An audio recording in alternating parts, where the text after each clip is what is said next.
Vous savez, il y a des œuvres dont vous ne soupçonnez même pas l'existence avant de tomber dessus par hasard comme ça. Et malheureusement, ces œuvres-là ne font pas partie des classiques qu'on vous cite en premier quand on parle de manga. Et même la plupart du temps, ces œuvres-là n'ont même pas les vitrines qu'elles méritent pendant que l'auteur est vivant. Doing Time est de celle-là. Et aujourd'hui, je vais vous en parler parce que je pense sincèrement que ce manga mérite une place dans la conversation sur ce que le médium est capable de faire quand il est entre de bonnes mains et qu'il a quelque chose de vrai à raconter. Donc, Doing Time et le titre original, c'est Keimu Shononaka, qui se traduit littéralement par à l'intérieur de la prison. C'est un manga qui a été écrit et illustré par Kazuichi Hanawa. Il a été publié en série dans le magazine AX entre 1998 et 2000, avant d'être traduit en anglais et édité en un seul volume par Fanfare Ponenmon en 2004.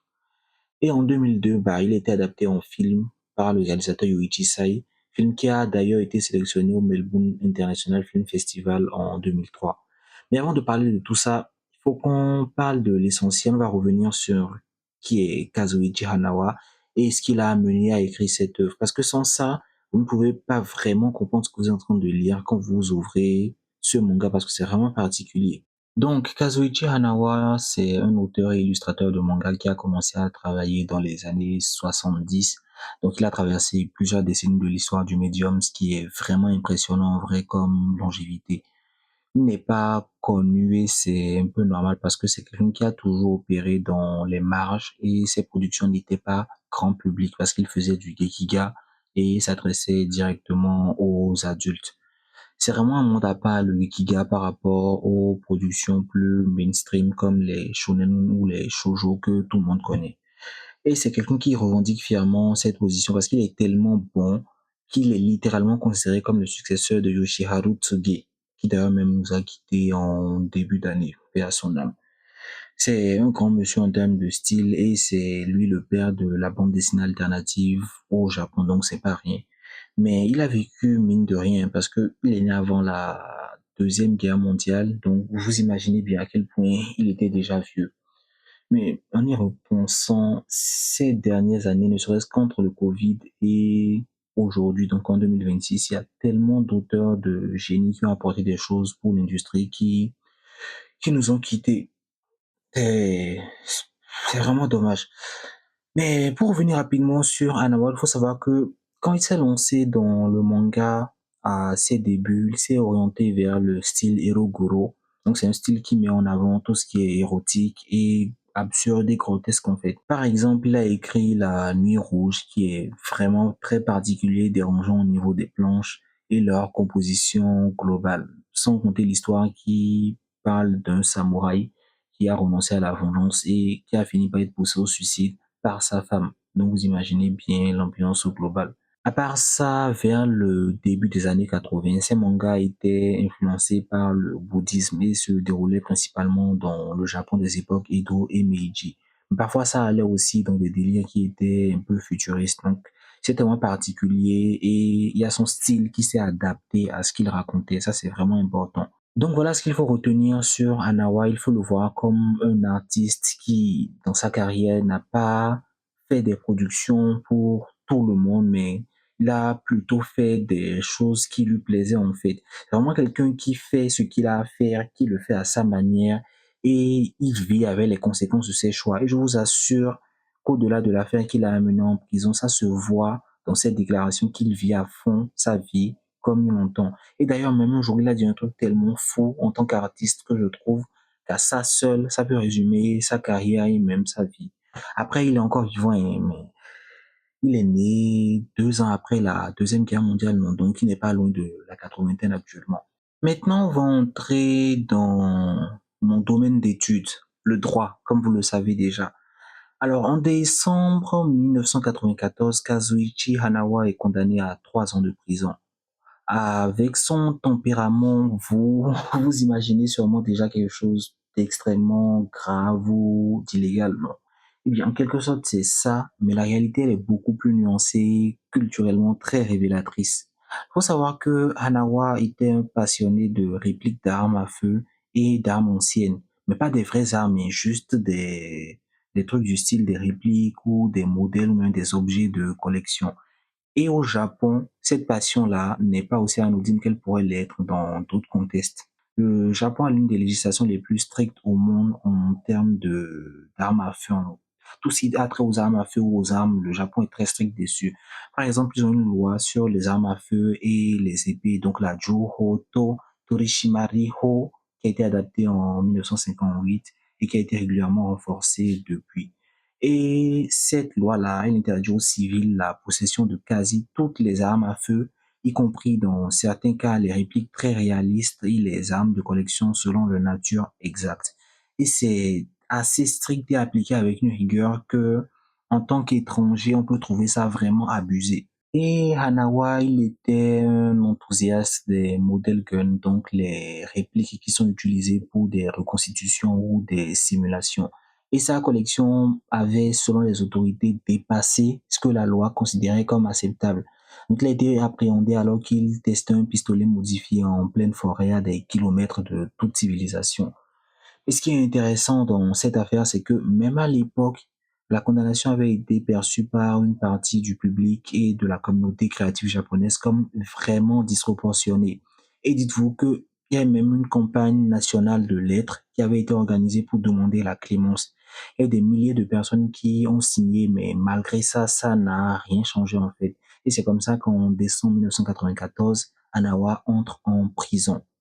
Et là, je veux marquer une pause parce que je trouve que cette situation est révélatrice de quelque chose d'important dans la société japonaise. Comme vous le savez déjà, le Japon, c'est un pays où l'ordre, la règle et la hiérarchie ont une place centrale dans la vie sociale. Ça, tout le monde sait ça déjà. Et la façon dont Anawa va vivre et raconter son emprisonnement, mais c'est directement le produit de cette culture-là.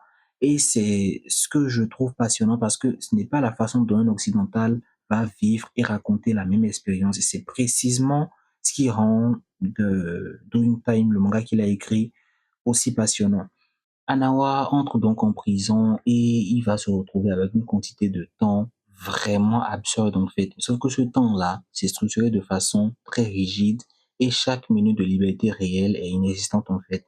Et dans cet espace-là, pour ce qu'il dira à lui-même, pour garder la raison, il va prendre la décision de tout mémoriser, absolument tout, que ce soit les règles, les règlements, les horaires qu'il devait respecter, les procédures à suivre, la nourriture qu'il a mangée, les vêtements qu'il avait et même la disposition des espaces où les interactions entre les détenus étaient possibles. Il y a quelque chose qui me frappe à chaque fois que j'y repense et je ne l'ai pas précisé, donc je vais en profiter pour le rattraper. Il faut savoir qu'il n'avait pas le droit de dessiner en prison. Donc tout ce que vous allez voir dans ce manga-là, toutes ces illustrations qui sont d'une précision ou limite ça fait documentaire, les détails visuels qui donnent l'impression d'être réellement dans ces espaces-là, il les a fait entièrement de mémoire après sa libération. Gars a littéralement fait 3 ans de restitution de sa mémoire visuelle dans son manga. Donc Anawa a passé 3 ans en prison, il a purgé sa peine et quand il est sorti, quand Anawa est sorti de prison, ce qu'il a fait premièrement, c'est qu'il a envoyé une carte postale à Noriko Tetsuka qui venait de fonder un nouveau magazine de manga alternatif qui s'appelait AX. Alors j'en profite rapidement pour lui souhaiter paix à son âme aussi parce qu'elle nous a quittés l'année dernière seulement et franchement, son travail était assez important.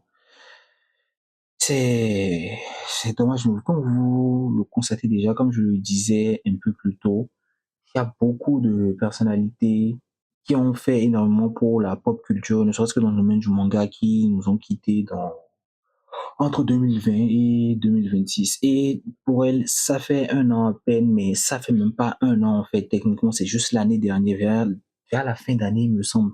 Pour revenir à ce que je disais, dans cette carte postale-là, il y a Anawa qui va lui faire part de ses inquiétudes sur les difficultés financières que le magazine semblait traverser. Et Tetsuka lui a répondu en lui proposant simplement de créer quelque chose pour le magazine en fait. Si le magazine va autant mal et tout, et s'il est disponible, qu'il crée quelque chose pour eux. Anawa a accepté immédiatement et il confiera plus tard qu'à ce moment-là, il ne pensait qu'à son séjour en prison. Pas que c'était traumatisant, qu'il n'arrivait pas à le dépasser, mais pendant ces 3 ans-là, il a accumulé une quantité de matière et d'observations dont il voulait en parler rapidement. AX était tellement dans la merde au niveau de leur situation financière quand la publication de Doing Time s'est terminée. Et Tetsuka attribue le sauvetage du magazine au succès de l'adaptation de l'œuvre. Autrement dit, Doing Time les a littéralement sauvés, alors que le manga ne parle de rien d'autre que la vie quotidienne dans une prison. Et ça rejoint ce que j'ai toujours pensé. Tant que c'est honnête et que ça vient du cœur, ce sera différent de ce qui se fait habituellement et ça va forcément toucher des gens. C'est toujours mieux que de faire des œuvres qui sont vraiment sages et académiques en tout point. Maintenant, parlons du contenu. Et comment vous dire que Doing Time, bah, c'est un manga dans lequel il ne se passe presque rien, en fait. Et c'est précisément ça qui est génial. Hanawa commence en prison, dans un établissement en attente d'être transféré vers un établissement plus grand. Il se demande comment sa cellule accumule autant de poussière et il s'imagine se transformer en porc en prison, avec rien d'autre à faire que manger. Une fois transféré vers cet établissement plus grand, il partage une cellule avec 4 autres prisonniers et il travaille dans l'atelier de la prison où il va sculpter des boîtes à mouchoirs en bois. Et à partir de là, le manga se déroule en vignettes avec des petites tranches de vie et la plupart culminent sur des choses les plus basiques qui se répètent pour la centième ou millième fois, comme le processus pour demander un coupe-ongle, la façon dont on utilise et on restitue ça, tout en expliquant les règles et les attentes qui entourent cette tâche-là. Et c'est fait avec un sérieux totalement documentaire que franchement, ne voyez même pas ça comme une ironie quand je suis en train de vous dire ça. On dirait vraiment un documentaire dessiné. Et c'est là que le style visuel devient important à comprendre, parce que le quotidien monotone d'une prison à faible sécurité est décrit presque comme un manuel d'instruction avec des images d'action. Il y a beaucoup de lieux, même des nourritures qui sont représentées de façon informative, presque comme des diagrammes. Et la nourriture revient énormément, ce qui n'est pas un hasard parce que dans un environnement aussi contrôlé, les repas deviennent un des seuls espaces de plaisir qui restent. Mais ce qui est vraiment habile dans son style, c'est qu'il ne reste pas éternellement dans ce registre. De temps en temps, au moment précis où le timing s'y prête, Anawa glisse des dessins au ton cartoonesque pour appuyer un point. Par exemple, il y a un passage où il décrit son transfert public d'une prison à une autre et s'illustre soudainement sur un seul panel comme un véritable chien. Et c'est en rupture totale avec l'adhérence stricte au réalisme du reste du manga. Je trouve ça malin et précis comme geste parce que ça dit quelque chose sur la déshumanisation et les mots ne pourraient pas le dire aussi bien en fait. Et puis le manga reprend son fil habituel comme si de rien n'y était. Alors, la vie en cellule, ça va aussi beaucoup surprendre un lecteur occidental. Ces co-détenus étaient des criminels au même profil que lui, donc des hommes d'âge moyen qui ont été incarcérés pour des infractions relativement mineures, et leur cellule est décrite comme un espace douillet. Il y avait des tatamis, il y a des paravents en soie, et c'est une description qui vient du dossier du Melbourne International Film Festival pour le film et qui colle très bien à l'esprit du manga. Et les conversations entre détenus ne portent pas sur ce qu'on imagine. Il n'est pas question de sujets comme les gangs, la drogue, les rapports de force ou même l'injustice. Généralement, ils parlent plutôt de comment naviguer au mieux dans les temps et utiliser les outils, les ressources limitées qu'on leur accorde. Et là, faut ajouter un point de comparaison. Quand on prend Doing Time et on prend Hey no Naka no Korinai Men Men, qui traite lui aussi du quotidien carcéral, la différence de ton est énorme. Là où Hey no Naka a un côté moralisateur, presque donneur de leçons, Doing Time reste à l'écart de tout ça et se contente de montrer le quotidien tel qu'il est sans avoir jugé les gens qui vont naviguer dans ces espaces-là. Et comme c'est un manga écrit et dessiné par le prisonnier lui-même, contrairement à Hinonaka qui est une adaptation d'un roman, le résultat a un rendu plus vivant et plus réaliste. La structure aussi est intéressante vu que les premiers chapitres se passent au centre de détention pendant l'attente du procès et le reste couvre la peine de prison elle-même. Ce qui est volontairement laissé de côté, c'est le contexte du crime, du procès, de la condamnation.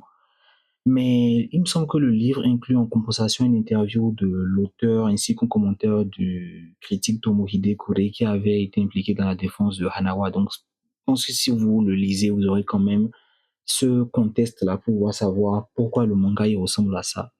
Et cette critique souligne aussi un point que beaucoup ont relevé, c'est que Hanawa paraissait résigné et presque content de son sort. Mais il faut nuancer parce qu'il y a quand même deux passages où cette sérénité se fissure un peu. Il y a un chapitre entier sur son sevrage de nicotine qui est plutôt vif dans sa façon de représenter la souffrance. Et il y a un autre passage qui est un peu trop, mais lui, ça l'agaçait plutôt, parce qu'à chaque fois qu'il voulait demander quelque chose au gardien, il était obligé de crier please plusieurs fois. Ce sont des petites brèches d'émotions qu'on retrouve par-ci par-là dans le récit qui est vraiment très bien maîtrisé. Et le reste du temps, les prisonniers vont attendre avec impatience des petits plaisirs simples comme un pain spécial une fois par mois ou bien le repas du Nouvel An.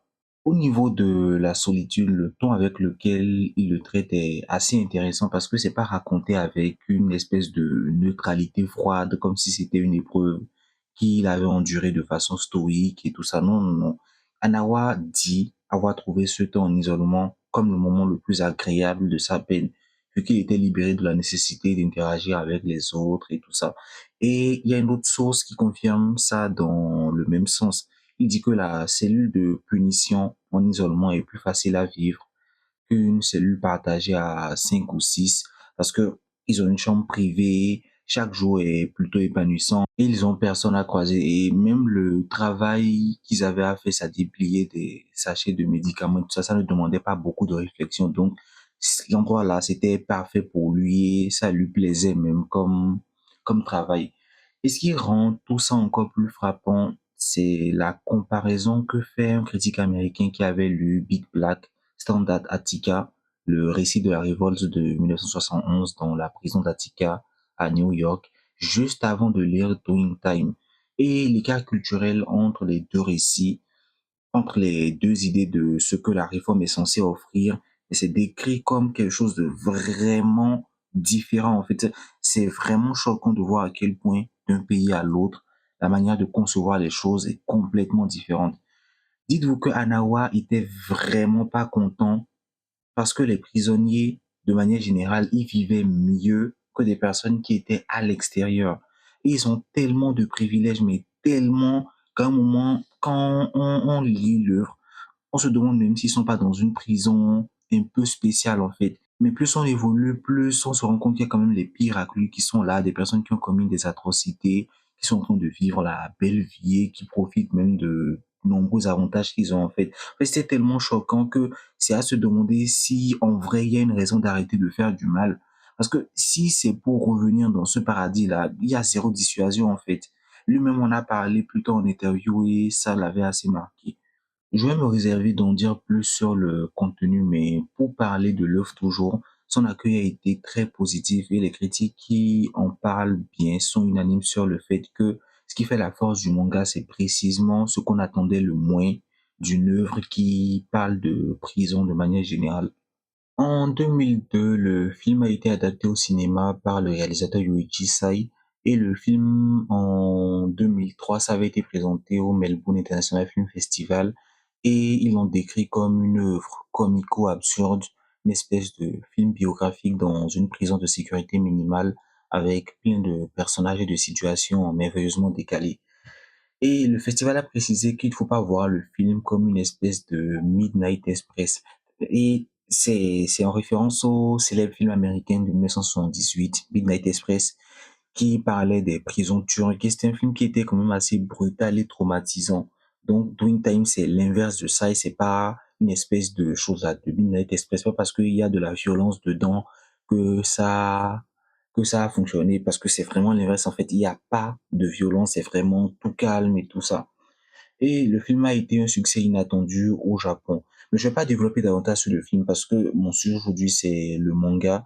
Mais je pense qu'il était quand même important de noter que l'œuvre a eu une vie au-delà du format papier et que cette vie-là a confirmé que quelque chose d'universel se trouve quand même dans ce récit parce que si en version papier ça arrivait à marquer des gens, et en version film, ça marque des gens, c'est qu'il y a quand même quelque chose dedans. D'ailleurs, il est sur YouTube, même si vous voulez le voir. Je sais pas s'il y est encore maintenant, mais je me souviens qu'à une époque, encore même récente, il y était. Donc voilà. Maintenant, l'anecdote dont je vous ai parlé en tout début, qui dit tout sur qui est Kazuichi Hanawa en tant qu'auteur et même en tant qu'être humain. Il faut savoir que Dreamtime a été nominé pour le prix Tezuka en 2001. Et le prix Tezuka, rapidement, faut se dire que c'est l'équivalent du Ballon d'Or, mais pour le domaine du manga. Et le truc, c'est qu'il n'avait pas juste été nominé, hein, parce qu'au premier tour, il avait recueilli le plus de votes. Donc là, vous êtes devant une cérémonie, vous êtes dans une cérémonie où il y a une reconnaissance institutionnelle majeure qui va vous tomber entre les mains. Et qu'est-ce qu'Anawa a fait? Bah, il a refusé en fait. Il a refusé en disant qu'il est fier d'être un mangaka qui est assez mineur dans choses-là, dans ses productions, plutôt dans l'impact qu'il a et qui ne pense pas être qualifié pour pouvoir recevoir un quelconque prix. Et il a ajouté, je ne suis pas influencé par Osamu Tezuka.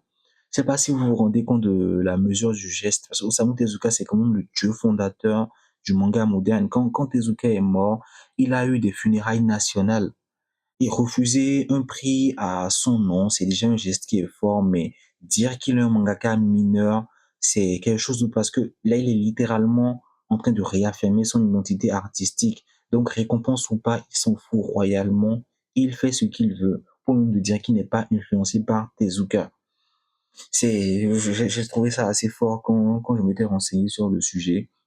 Et pour moi, c'est quand même assez marquant d'avoir dit quelque chose comme ça. L'œuvre a également été nominée pour le prix du scénario du Festival international de la bande dessinée d'Angoulême en 2006 et ça, c'est encore une confirmation que sa reconnaissance a largement dépassé les frontières du Japon. Pour finir, il y a une espèce de neutralité dans l'œuvre que je veux souligner parce que ça fait tellement documentaire et un peu expérience subjective et objective à la fois que c'est vraiment difficile à expliquer en fait. Et dans cette neutralité, il y a une forme de réalisme que les œuvres qui sont militantes ne peuvent pas toujours atteindre parce qu'elles ont un message précis à défendre et à faire passer. Alors que lui, il va raconter ça comme si c'était un réalisateur qui voit et qui décrit tout. C'est un peu de ça que je voulais parler dans cet épisode parce que c'est pas connu et c'est assez singulier comme histoire.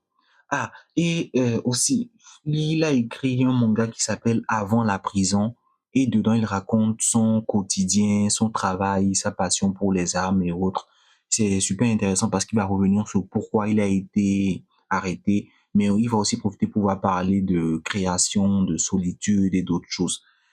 Bref, sur ces paroles, je vais m'arrêter pour cet épisode et je vous laisse, si l'envie vous en dit, de parler de ce que vous évoque la prison, si vous y avez déjà été ou non, et votre avis sur le système carcéral en général. Je vous remercie.